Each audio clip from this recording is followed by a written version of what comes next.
This is the Weekly Set, the official podcast of TVEnthusiast.com. Episode 98, recorded March 9, 2017.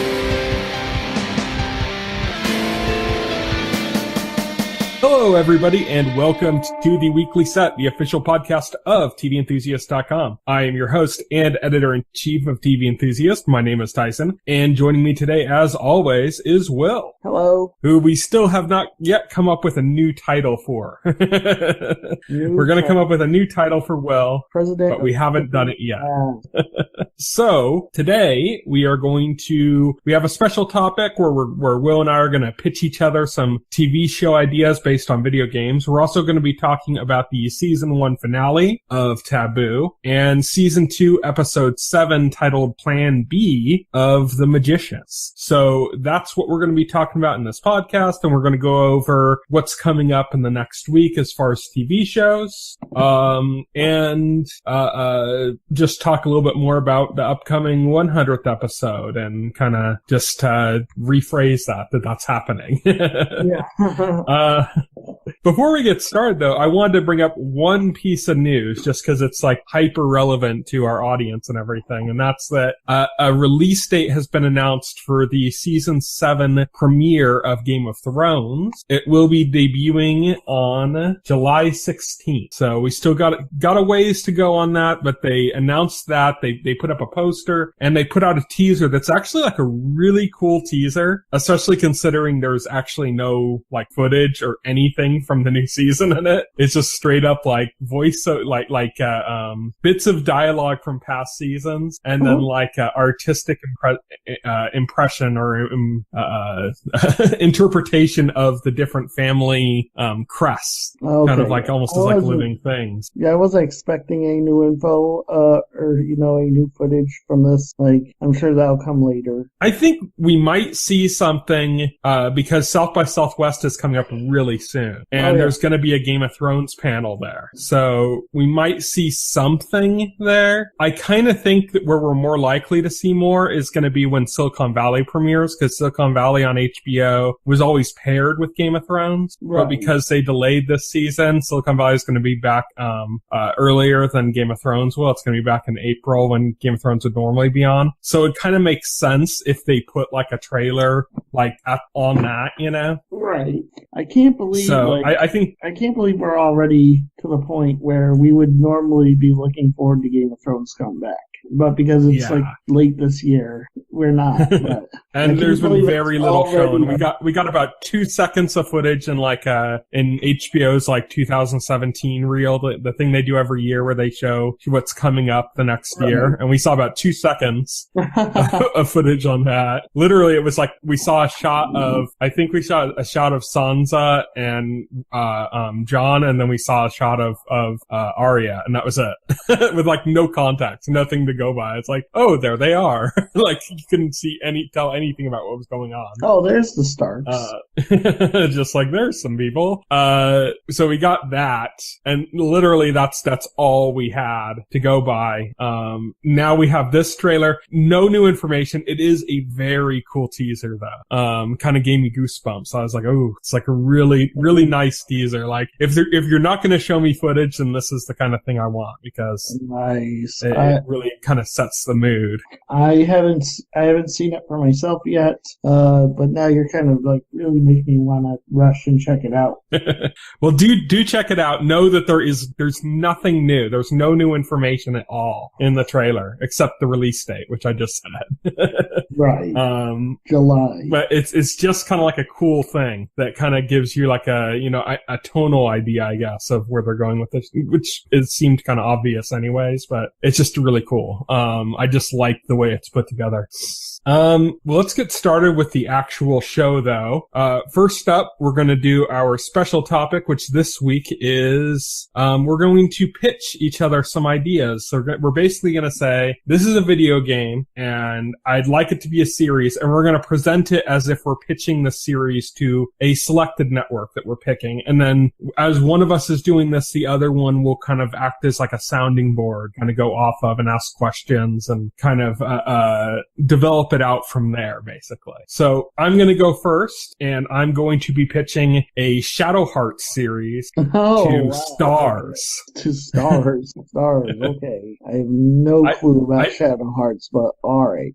But that's fine. I think Shadow Hearts would fit in well with Starz, especially now that they're going to do American Gods and some of their past stuff like Spartacus and stuff. I think Shadow Hearts would kind of be a good fit for that. So I'm going to pitch that, and I'm going to first off and say hello, and thank you for seeing me, Mr. Starz. Hello, Mr. Tyson Gifford. I hear you have a new show to pitch to us. As you know, my time is valuable, so make it snappy. So I want to pitch an adaptation of an RPG series from the PS2 called Shadow Hearts. And the idea behind this series is that it takes place during and around World War I, but it is about kind of an alternate history. And there's a lot of stuff going on with like magic and demons and stuff under the surface of this war that's breaking out in Europe. And the story kind of is going to revolve around that. And I'd like the series, my plan is for the series to go hopefully about 4 seasons and covering the events of the first 2 games in the series, with the first game covering the first 2 seasons and the second game covering the second 2 seasons. And there's a big shift with the second game in the series having a mostly new cast except for the lead actor. But I really like the way it fits together. And there's going to be historical figures showing up in the series that were around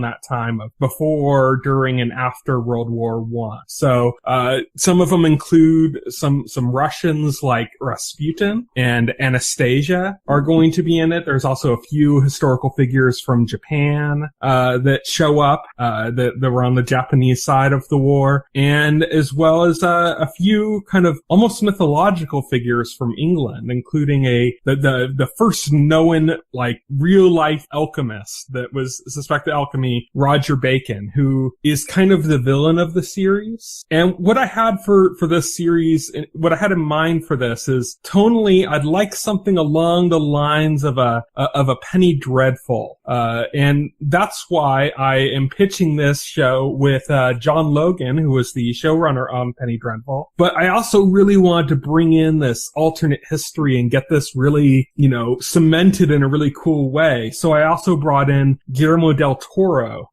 who did Hellboy, which also kind of really heavily did alternate history stuff around World War II for that.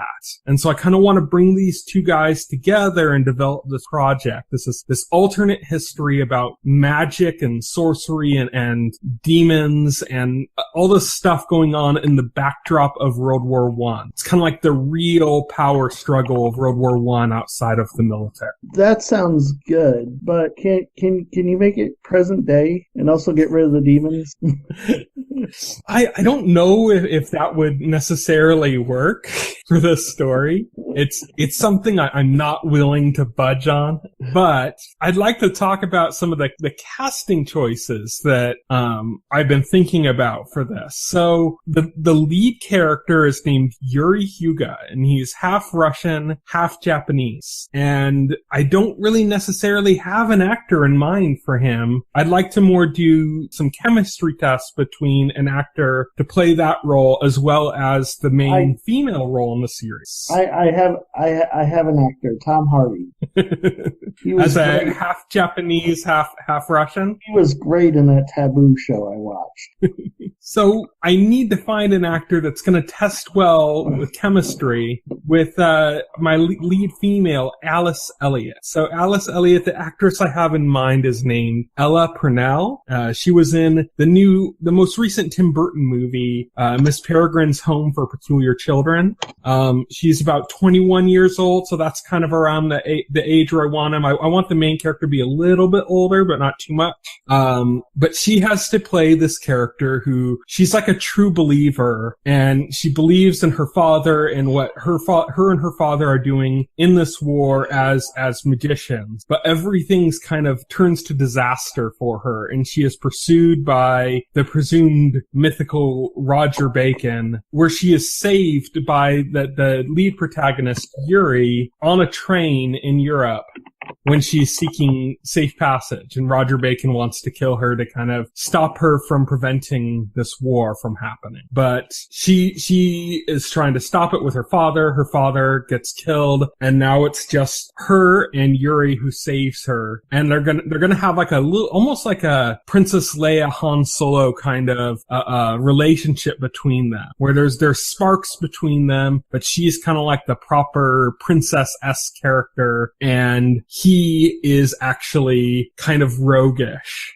He's saving her because he's hearing this voice in his head that's commanding him to. He doesn't know where that's coming from. It's an annoyance to him. He doesn't want anything to do with anybody else, but he ends up saving her. And then the person pursuing the two of them is this figure, Roger Bacon, this historical alchemist, and he wants to initiate this war in Europe for some magical reason. There's a reason he wants to do it. He wants to kind of bring up some amount of energy caused by the deaths in this war, to use for magical purposes. He has like a goal in mind, and that's going to be going through the first 2 seasons of the story. Definitely sounds interesting. It sounds like something we could invest in. Now, ratings-wise, what do you expect for this if we took this on? I'm expecting it to hit a high niche market, like what you had with Spartacus, or what you are probably looking to have with American Gods. Something that kind of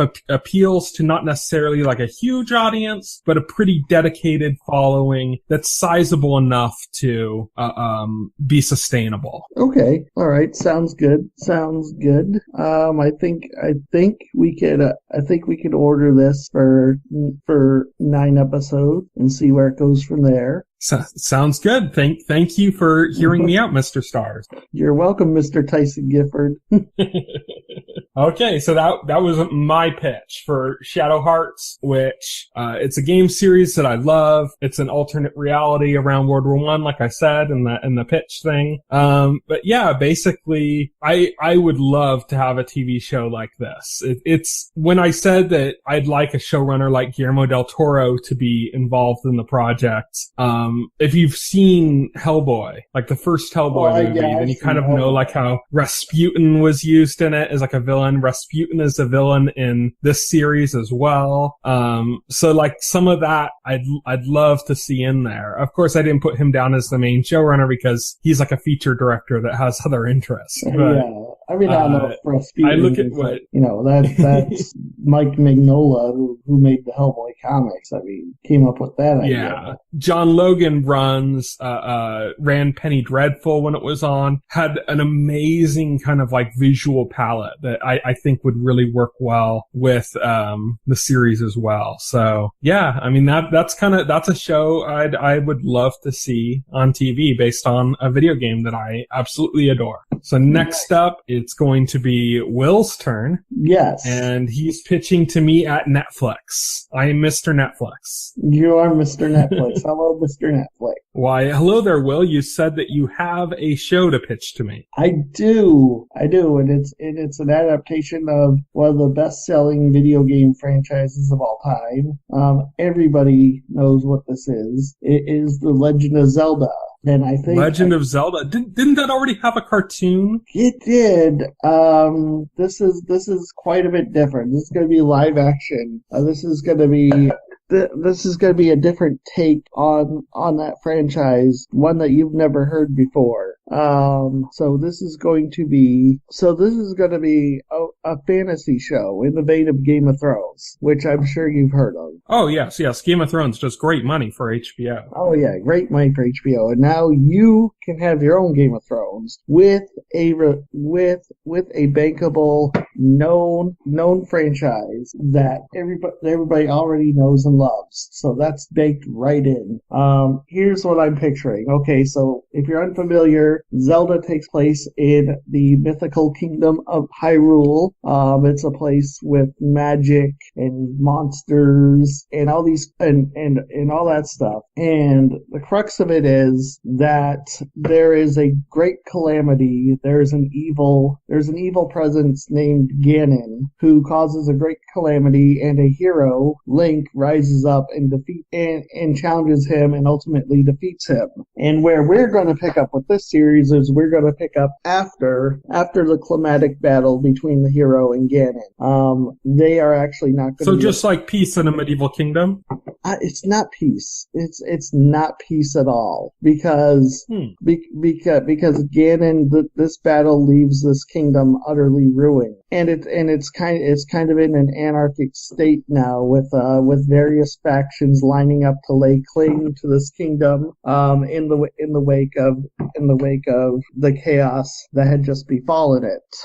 So there's the power structure that had been in place has been wrecked, and now everybody's scrambling to claim what power, what authority that they can. And in the midst of this all, you have the former ruler of Hyrule, Princess Zelda, who is trying to pick up the pieces and trying to reunite these various dueling clans under one banner to create a united Hyrule. And in order to do that, she's got to play an increasingly treacherous political game, going up to these various factions, trying to win their support. There are going to be factions who are going to be friendly to her. There are going to be factions that are going to be hostile to her. There's going to be there's going to be a lot of political drama. There's going to be a lot of plotting, backstabbing, everything that you would come to expect, like in a show like Game of Thrones. So these are all different groups of humans, like warring it out with each other? Some groups are human-like. There's an interesting thing is there's not actually humans in Zelda. I guess they're more elves, I guess. But whatever, they look human with pointy ears. That's it. But they're not all human.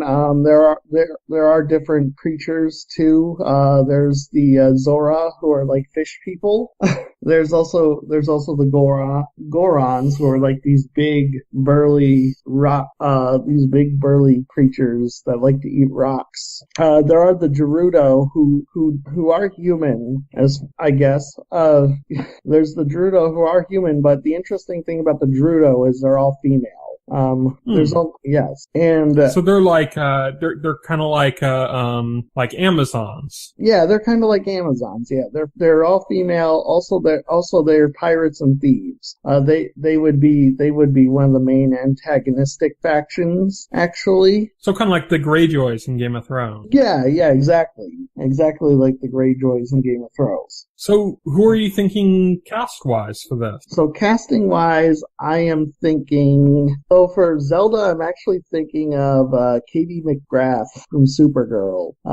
It's not the most obvious choice, but she is an excellent British actress. She was actually in the British television show Merlin.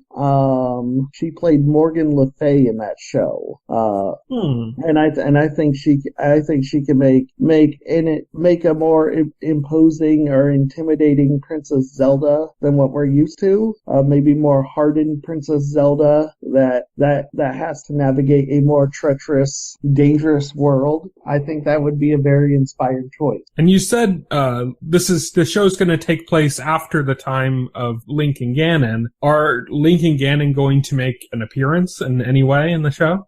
Maybe in flashbacks. I don't have any plans to include them directly in the show, just because just because they don't have a place. Maybe Ganon. Ganon might be able to return in a later season as a human, and there might be something fun we could do with that. But I don't have any concrete plans at the moment. And who are you thinking of for your producing team for this series? So the producing team, I'm thinking Stephen S.D. Knight for the showrunner. I was really impressed with his work on Spartacus, and also his work on Daredevil. Because I'm thinking with this, I'm thinking this is going to be gritty, and he does gritty and exciting very well. I'd be very interested to see his take on the material. We love Steven. We worked with him on Daredevil, as you said. Yes, exactly. So it's somebody you know and you've worked with as well. So what do you think? I think it has a lot of potential.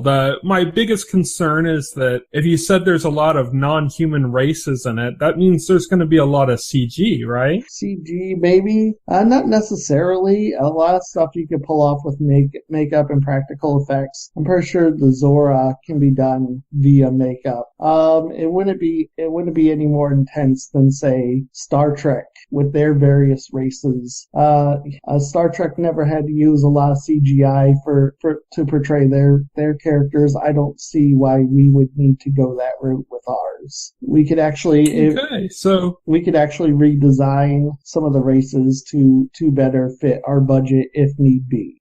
So it seems kind of like a more high fantasy take on Game of Thrones. Like Game of Thrones in the Lord of the Rings world almost. That's actually an excellent way to put it. Yes. And I hadn't even considered the Lord of the Rings connection, but you're correct. I think we could possibly order this for a season. Let's have my people talk to your people. Excellent. We'll be in touch. Thank you for your pitch, Mr. Rorik. You are welcome. So Zelda is something we talked about the cartoon. We talked about the cartoon last week on the podcast. Because I think also I came up with that because it's right now it's the foremost thing on my mind. Mm-hmm. Before the podcast, I had actually thrown around some ideas with Tyson. The problem, one of the big barriers I came up with on this project was the fact that, like I mentioned, doing Mass Effect as a sort of Star Trek TV show, but then I realized, well, Mass Effect is heavily inspired by Star Trek and stuff like that. It's just going around in circles at that point. So that's not actually very interesting. It's sort of like saying, doing Uncharted as like Indiana Jones. Well, it's inspired by Indiana Jones. It's kind of so, but yeah, I thought I came up with a pretty interesting take on Zelda. I didn't want to do the traditional story that you see in the games. I thought that would be boring. So I thought coming up with like kind of a new story, moving Zelda as the central protagonist because the series is named after her. That seems to make sense for me. Also, I think a lot of people want to play a game with Zelda as the main protagonist. I think we want to see her take the spotlight in something, so I thought that would be a cool twist to do that. So that's where it's kind of more interesting than just making her like another fighting figure. It's more interesting to show her as more of like a political power, right? Like a different kind of position of power. Yeah, different kind of position.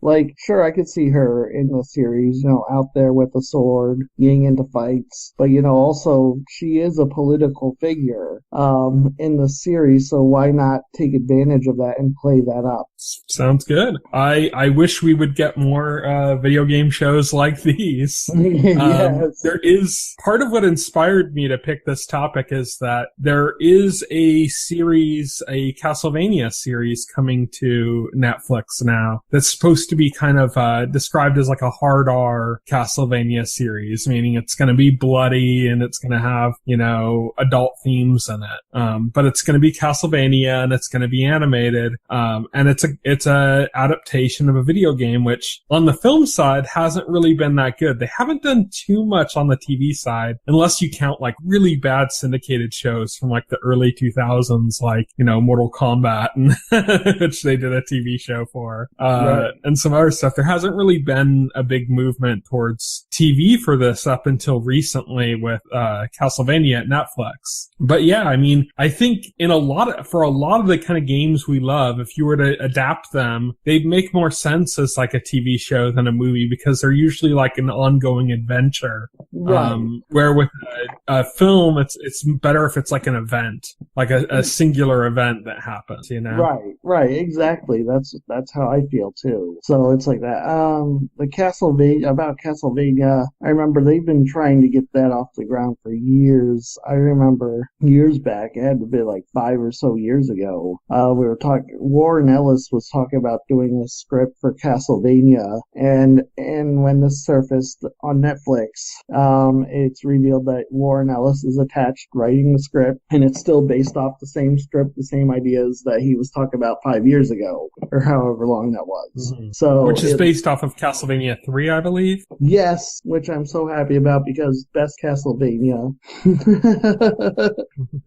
If you're gonna do like a Castlevania series, you would want either like a really strong Belmont story like Castlevania 3, or you'd want to skip the Belmonts and go right to something like Alucard from Symphony of the Night. So it's like one of those has to be the right pick. Right. You certainly don't want to do Castlevania 2 because that's boring. And Alucard wouldn't necessarily make sense in a first pick because that's more like a character you bring in later, you know? Right. I could see maybe them doing a spin-off series later down the line that follows Alucard or something. I hope they do more. Right now this is pitched as they're doing Castlevania 3 and then that's it. But I hope it's successful. They do more and they explore more of the Castlevania mythology. That would be really exciting for me.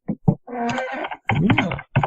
Definitely. So that brings us then to our first segment. Now we're going to go into our weekly regular discussion, which is the two shows we've been really focusing on and paying attention to in the last couple of weeks. First up, we have the season finale of Taboo, episode 8 of the series, titled Episode 8. So this episode picks up where the last one left off. James is in the Tower of London. He's been tortured. He finally has gotten his meeting with Strange, the leader of the East India Company, that he requested, or as he said in the last episode, that he had a use for him. And we get to kind of see what his use of him is here and where his plan continues on from that point. I really dug the way they went back into the whole kind of like Delaney is like a witch that knows everything kind of theme of the series, with like all this stuff happening. Delaney seeming to be in like some place where he's like bargaining as a last resort with Strange or something. And then no, it's like he had letters planted and ready. He has like plans in place. Like he kind of knew this was all going to happen. Right. And he's just completely ready for it. He gets letters out. He uses the boy, which seems to be his son, to get letters out to everybody kind of involved in his plan. Right. And they all get their notices. I particularly liked when his one friend, I can't think of it, is Atticus, got the letter and he was like gutting like a bunny or something with a big knife. Yeah. And he just like, without even cleaning the knife, like uses the same knife to open the letter. Yeah. I know. I just thought that was kind of funny, like a little nice touch. But yeah, so he's got that. Then we have his explosive maker starts stocking up on explosives after himself, like saying like how Delaney is witchy for his ability to know where he is, you know? Right, exactly. He asked the kid, you know, how Delaney knows where he is.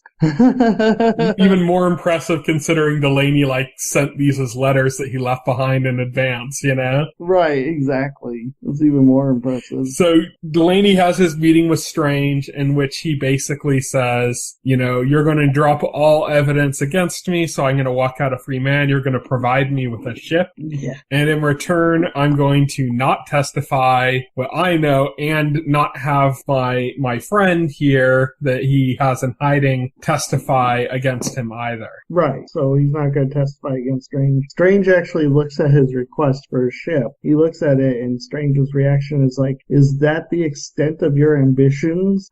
You know, he can't believe, like, for what the stakes are, that's all Delaney is asking for. Delaney, of course, is like a master manipulator. He has plans on top of plans. Right. And you get to the point where you find out that Strange thinks he's one up on Delaney because he has an ace in the hole that he doesn't think James has. Yeah, it turns out the American who James was the American who James was, I wouldn't say working with so much, but he conspiring with turned out to be Strange's ace in the hole, because he was actually working for the East India Trading Company, not necessarily for the Americans. Or as he said, not everyone in this city has more than one master. Yeah, everyone in the city has more than one master.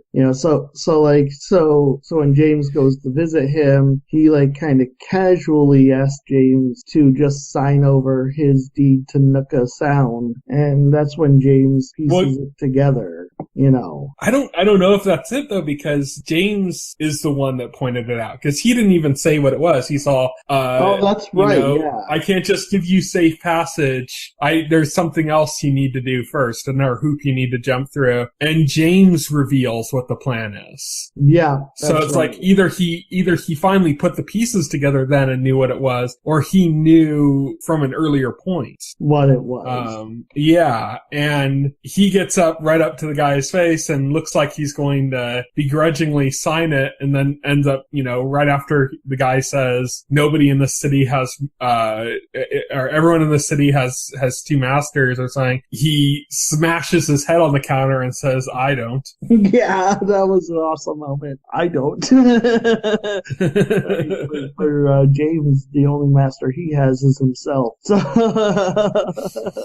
yeah. So James kills him. Oh yeah, brutally again. Yeah, brutally again. Dyes his face blue. Cuts his gut open like an American flag, like some perverted American flag. Yeah, he of dyes red, white, and blue. Yep. Yeah, he colors him and he hangs him like an American flag, which is particularly gruesome and ironic. Yeah. Then and there goes Steve. So there goes Strange's ace in the hole. Ace in the hole. Yeah. Strange thinks he's got this kind of advantage over. He gets a letter from who he thinks is his. Before we get to there, let's talk about the fight that ensues in the middle, because this is particularly a brutal fight scene where Delaney is preparing to leave. They're loading the gunpowder onto the ship, and the king orders that Delaney and all of his conspirators, everybody just be killed. Basically, he's like, I'm done with diplomacy or following laws. I'm ordering you as the head of state to fucking murder this asshole. To murder this. He's like, he doesn't care about Nootka Sound. He doesn't care about anything. He just wants Delaney dead at this point. So they get the army in there to kill Delaney, and Delaney is actually ready for this. They set up a trap for the soldiers, and they put up a pretty good resistance, but they lose quite a few people. They lose quite a few people, yeah. It is a fight. It is a knockdown, drag-out fight between Delaney's men and these soldiers who don't seem to stop coming. And he does lose a few people. I know Atticus's assistant. That's like he looks like he's like Samoan or something. Yeah. He dies. His explosive maker gets blown up in a blast. He's still alive, but he's still alive. He's really. It's bad. You see him on the ship, and it doesn't even look like he would want to be alive. Yeah, Helga dies. Helga dies. Madam. Yep, she dies. And James' and mother. Lorna, who is like James's mother by marriage. Yeah, she doesn't die. She gets shot. She's not in good shape. She's in pretty bad shape at the end, though. They're on a boat. Yeah, I'm on a boat. Yeah. So, all this is happening. Funny. The only person that comes out of that fight unscathed is James. Really. Yeah. Physically, yes. But Atticus is doing okay. He's a little wounded. He has a big gash on his head, but he's able to move around and function. He's able to move around. function. James is not doing well emotionally because one of the first things that happens in the episode is his sister writes him a letter and then jumps off a bridge. Yeah, she kills herself in the very beginning of the episode. Which is something that nobody knows about until like right all the way towards the end of the episode. And when after all plotting going on, he returns home and finds her letter. And James blames himself because of the way he sort of casually cast her aside in the last episode. Mm-hmm. That kind of sent her over the edge. She had just killed her husband for him, and then he kind of waves her away like, I'm done with you now, bye-bye. And that sends her completely over the edge, and she kills herself. Yeah, she drowns herself in the Thames.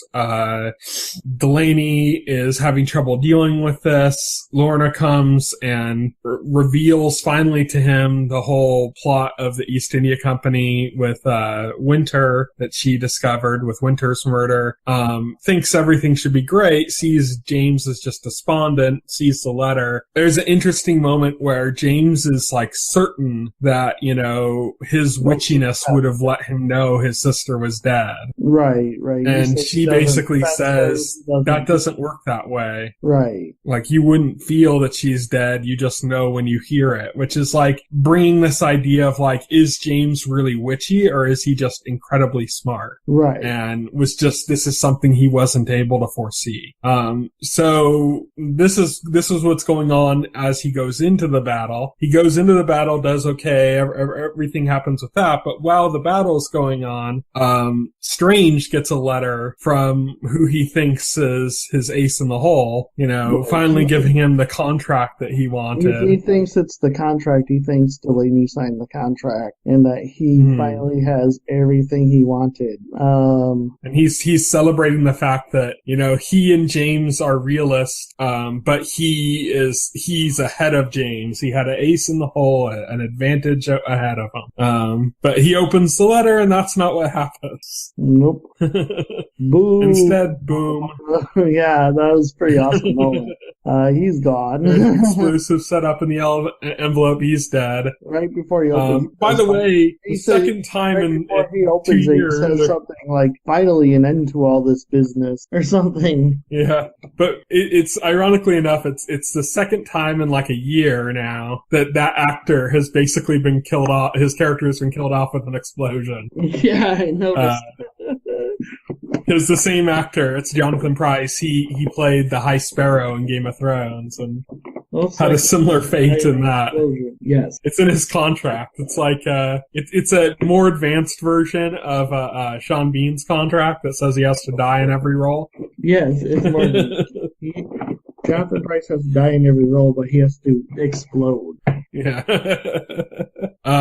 But yeah, so trying to think of what else is happening. Oh, part of the plan, part of the contract he makes with Delaney makes with Strange when he was still in prison was to have, what's it called? The woman, the prostitute and the madam released from their custody back to James' custody, and that's why Helga was in the battle when she got shot and killed. The prostitute she was with is on the ship though with them. Mm-hmm. But Helga finally learns that it was all not Delaney that was involved in anything. I really liked the moment where Atticus took the thing and you find out that the guy in the stagecoach or whatever with the girls he's like part of the plan to release them to them and make it look like it was a kidnapping or something. Right. And Atticus puts a gun to his head and he says, he's all, your man and my man had an agreement. And he's like, you're right, they did, and shoots him in the head anyways. Yeah, that was awesome. It was just particularly brutal the way it was just without any affection or care. It was just, like, whatever, you're dead. And a little bit of anger about, like clearly everyone's kind of pissed in the poor class, which are what all of Delaney's people are from, about Winter, Right, yeah. About the whole situation. They're like pissed about that, so they get that out. Another one of Strange's men also gets shot and killed. Oh yeah, Strange. After basically making an ass of himself. Oh yeah. They all go boom. Both of them trying to be arrogant right at their end moments and get blasted. I thought that was particularly funny, yes. Yeah. So, yeah, that's kind of what happened in the season finale. Now, season 2 was confirmed. So season 2, just like in the past couple days, BBC announced that a season 2 is going to happen. I noticed that. I mean, it ends on a cliffhanger because Delaney kind says, of, yeah. Well, Delaney, they're out in the open sea. They say that they're going somewhere. Right. It's not like a cliffhanger like you'd have like on a Lost season finale or something. Well, no, but it's clearly there's more to the story than that's it. I mean, because Delaney is going somewhere. He has a goal in mind. He hasn't finished his. The best part though is that he hasn't fully completed his mission. So yeah, the best part is at the end. Delaney is talking to Atticus, and Atticus says, "So off to America now." And Delaney says, "Nope, I have I have to meet a man somewhere else." And he said, "I thought the gunpowder was for America." And he said, "We are Americans." Yeah, we are Americans. And they raise the American flag, which is kind of in direct parallel to what James mentioned earlier in the episode, that when he was talking to Strange, that he was the one responsible for lowering the Union Jack, which is the flag of the British, and raising the American flag when they rechristened the ship as a slave ship. Right. So he's kind of doing that again, which makes me wonder, is he like really seeing himself as American, or is this like a callback to that, saying that he's up to no good again and is raising the American flag to do what he's going to do again? If it's a callback to that, I don't see where he'd benefit from that, because he just doesn't seem to have any care for a country anymore. No. So it could just be that, he's claiming that, but I think he's doing that because of where he's going. It's going to make it more convenient. It's subterfuge. It's going to make it more convenient for him to disguise themselves as American. And so now his group of the unwashed masses of his underground of forgotten souls or whatever that he's collected are on this boat with them. They're sailing under the American flag. They have somewhere else to go. They're loaded down with gunpowder.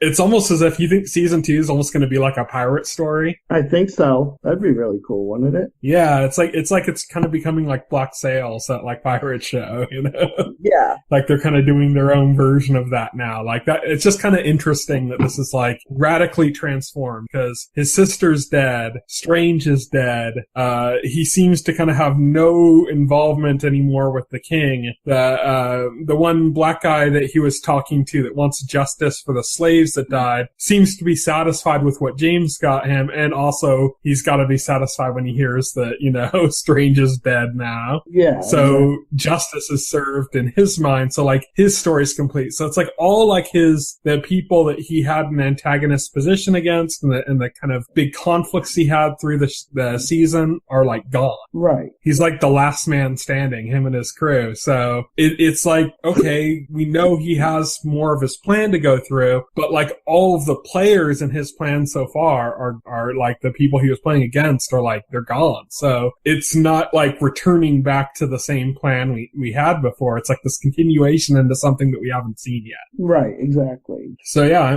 I'm definitely excited. I loved this show. I'm looking forward to more. I liked it even more than Penny Dreadful. Oh wow. Not Penny Dreadful. Peaky Blinders. I always confuse those for some reason when I think of the titles. Peaky Blinders, Penny Dreadful. Yeah, I liked it more than Peaky Blinders. Both British shows that start with 2-word titles that start with a P. Yes. But yeah, I liked it better than Peaky Blinders. We're going to be getting Peaky Blinders before more Taboo. But yeah, I'm looking forward to it, to more of this show. Me too. How about you? Absolutely. This was grade A stuff. And that brings us to the end of Taboo, so we're not going to be talking about that next week because it had the season finale. We will be continuing on with our conversation about The Magicians, though, because this is not the season finale for The Magicians. We're going to be talking now about about The Magicians, Season 2, Episode 7, titled Plan B, in which Quentin and the gang rob a bank. Yes. In an unexpected twist, yes. And you would think a bank robbery for a group of magicians would be easy. No, not really. Because, of course, huge organizations like banks are going to have somebody involved in them that knows something about magic. And so, of course, they have wards, they have magical protections, even against travelers like Penny. So they have this plan. Penny's going to go in, dressed like or not dressed like, using a gadget, a magical gadget of sorts that Elliot and Margot whipped up that allows him to levitate, because he can't use magic anymore. Oh yeah, that's right. So he has to. He can travel, but he can't use magic. Right. So traveling. So he has this little levitating thing, and then he teleports into the bank vault. He's constantly having to adjust his distance from the ground, which is kind of funny and plays into it later. But while that's happening, they find out Julia can't be on the scene with them because she's the reason they're doing this bank robbery in the first place. This is Julia's plan. And Julia comes up with this because she and Katie go to the source that Katie had found that could possibly eliminate her pregnancy. And this source basically says they want $1 million for this, but there's a dispute between the two people involved in this. One wants to do this a certain way, and she's the one that wants $1 million. The other one just wants to kill Julia with the baby. And so she sends off goblins that are invisible, like an endless supply of them. One dies, another will show up or something to basically kill her. Yeah, pretty much. So you can't get rid of them. They're invisible to boot. So, that's super handy. Yeah. So she can't be on the scene, or she'll just attract the attention of these goblins and ruin this careful operation they have. So she can't be there, but she's watching, and she has this gadget that she was able to put back together. Her and Katie were able to put back together that allows her to set time back 15 seconds, a limited number of times. This is something we saw in the first season. That her and her witch group were able to put together before they summoned Renard. Right, exactly. Thinking it was a goddess they were summoning. But they get this, the time travel thing kind of working that they can do. I think they said 5 tries, and it only goes back 15 seconds. So, they got that. That comes into play. Margot and Quentin, I think it's Margot and Quentin, basically steal the hands of 2 guards that are needed to open up the vault by using magic to copy the hands. The way they can do that is by putting the person's finger, in them. They're talking about it through the mouth, but Quentin shows up, doesn't look too happy, but he's got the hand. They're trying to figure out how did you get his hand in the mouth? They finally realize, he took the finger. Quentin's mark was a her. Yeah, he took her finger in a different orifice. Yeah. Yeah. That got freaky. Which Penny and Margot are laughing about, and or I think it's Penny and Katie were laughing about, and Quentin's just not. He's just I just want to die. I just wanna die. Let's just not talk about this. They get in. Most of the stuff is going according to plan. Penny's in the bank vault. He's loading up the gold, but every time he puts in a gold bar, he has to readjust his distance. He suddenly realizes he can't travel out of this vault, and he realizes it's because his foot grazed the floor. Right. And even just that graze means he can't travel out of there. So now he's trapped in there. He's gonna lose oxygen, and die in this vault. They break in, or they go in to kind of try to get him out of the vault. They're struggling though. Quentin ends up using the Alice that he has inside of him. So Alice is actually this dead, vengeful ghost of Alice. This Niffin of Alice. Niflheim. Of Alice is actually inside Quentin, and that's another big plot point because she wants out. She's trapped inside of Quentin, and she wants Quentin to release her, or at the very least, let her control Quentin's body. Yeah, put her in the driver's seat, I think is what she said. That she wants to basically, like, live a little bit. So, in this moment of desperation with Penny gonna run out of air and them not being able to figure out a fast way to crack this safe, Alice Niflheim inside of Quentin basically says that she could solve this thing in like no time at all and get him out of there, but her condition is that she can take the driver's seat once a day. Right. For an hour. And I think Quentin negotiated her down to a half hour and then agreed. He very quickly was able to open the vault, kind of to the shock of everybody with him. Right. They get Penny out, but then the battle mage shows up that they were concerned about. And battle mage is pretty wicked. This is where the Groundhog Day-esque time reset that Julia is in control of comes into play. Electric shock whip or something that like really does a number on them. Yeah. Destroys them, just outright kills them, and they keep going through and they keep getting killed. They finally are able to find a way where they can get away. Again, Katie gets a chance to punch somebody in the face. Yep. Is how they get away from her. They steal the whip, punch her in the face. Elliot, though, and it's not really Elliot, it's his clay double or whatever, is gravely wounded and left behind, and that seems like it might be something that has consequences, because when we see him back in Fillory, he's like having a seizure. Nobody seems to, like the attitude everybody has is like, oh, well, that's just a clay golem. It's not important. It's not really Elliot, so it's fine. But we get the sense like it's probably not fine. And yeah, we're probably going to find out how not fine that is. But they are getting away with the money. They get attacked by goblins again because Katie had come out to help them because of the desperate situation they were in. They get through that though. But yeah, Elliot's in trouble. That's kind of like the cliffhanger we're on.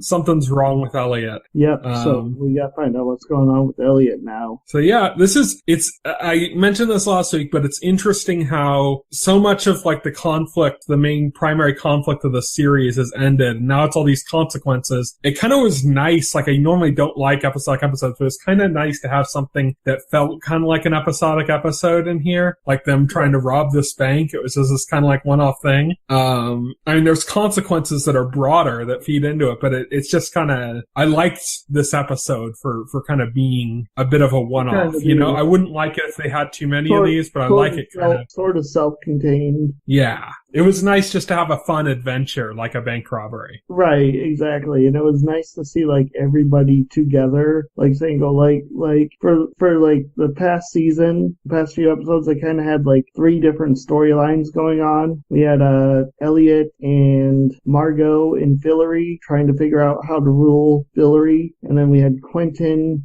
dealing with, losing Alice and dealing with his own stuff. And then we had Julia trying to deal with, you know, this demon or whatever that's growing inside of her. And these were 3 separate plot lines. And I kind of like how this episode just brought everybody together for Yeah, because now Julia and you're back at Break Bills. Yeah, we saw Julia back in Break Bills. It was interesting. It was interesting to see the whole gang back together. And the kind of dynamic between Alice and Quentin is interesting too, you know? Oh, yeah. That he's kind of being forced to see her as a little bit more maybe than just a Niflheim that wants to destroy everything. But in doing so, like he made a deal that's probably going to have some pretty significant consequences. She claims that she doesn't want to just cause chaos and hurt people, that she just wants to be free and to exist on her own terms, but can you trust her is the question. Yeah, and probably not is the answer. That's the answer. Yeah, exactly. So yeah, that was The Magicians, Season 2, Episode 7, Plan B. I'm liking this show. As much as I said that I like this as kind of like almost like a one-off episode, self-contained, I really hope they start getting into the bigger stories that they've just been kind of hinting at, you know? We're like halfway through the season. Right. So it's about time to start bringing us more into either the Reynard plot or what's going on with Umber or whatever else is coming. I really want to see like the next development of the series. So it's kind of, this season's so much different than the first season. So much less focused. And sometimes that's, right now it's been kind of good, but like as we're getting to like the halfway point in the season, it's like, well, you kind of need some focus. Like when's it coming? Right, exactly. When's the focus coming? I agree. And I don't know, I think the main antagonist, I mean, it's looking like the main antagonist is still going to be Reynard.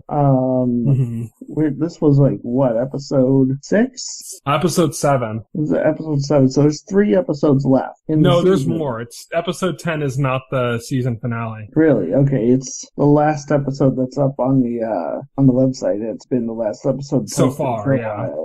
I didn't know if that was. It's what they offer so far, screener wise, to the press. But right, there's more coming. It's just not out yet.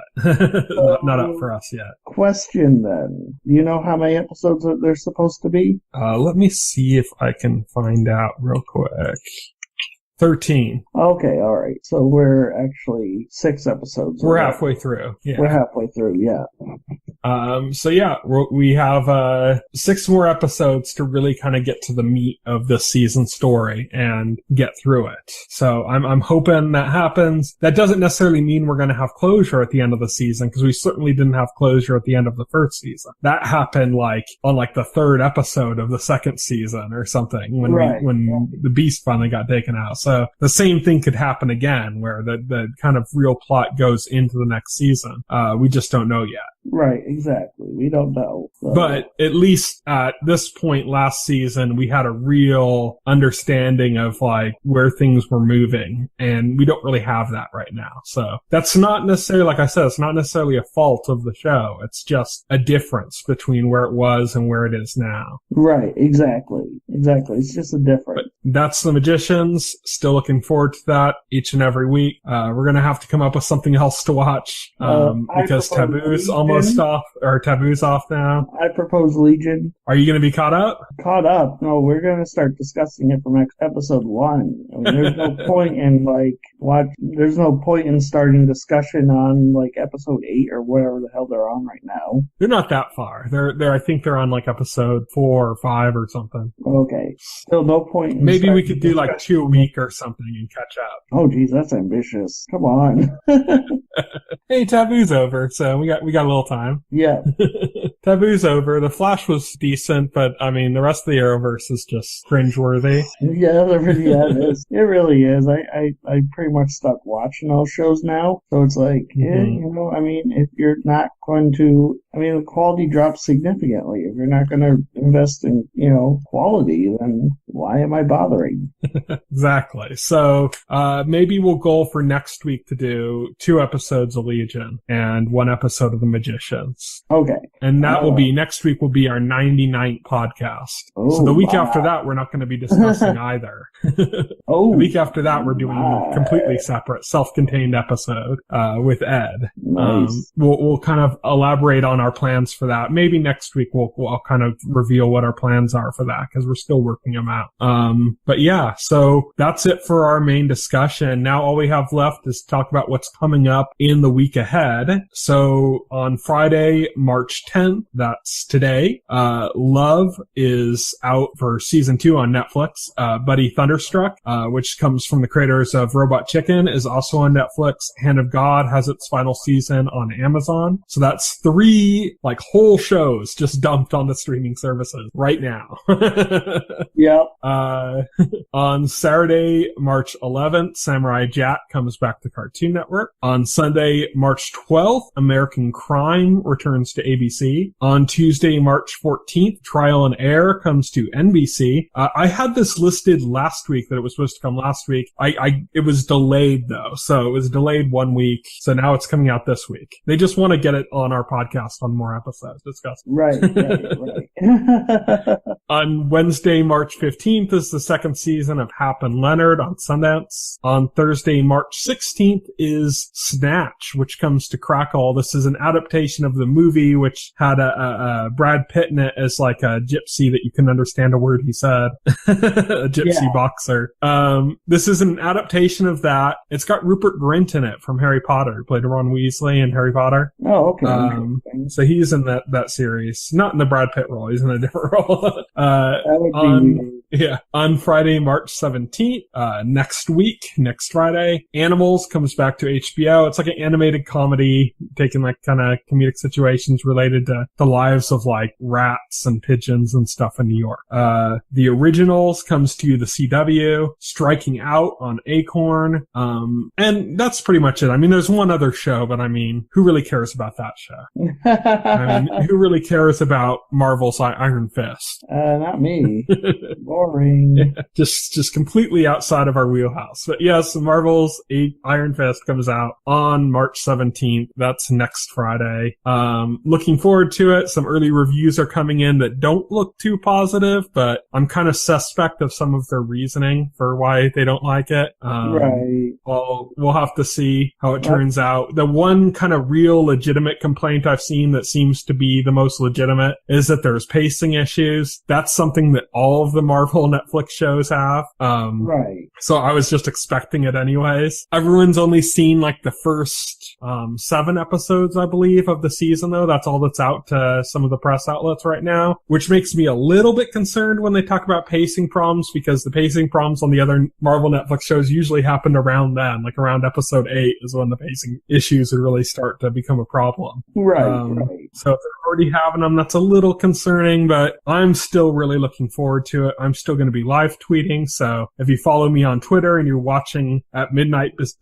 Pacific time next Friday, like right as it becomes Friday and it's up, I'm going to be watching moment 1, like right when it's up there, and I'll be tweeting about it. So if you want to follow me on Twitter or check out our hashtag, which we used for Iron Fist, which was watch with TVE, hashtag watch with TVE. I'll be picking that up again to talk about episodes. Watch with TVE. So yeah, that's going to be hashtag, or just follow me on Twitter, which I'm at Tyson Gifford. Will is at Voxel Hero.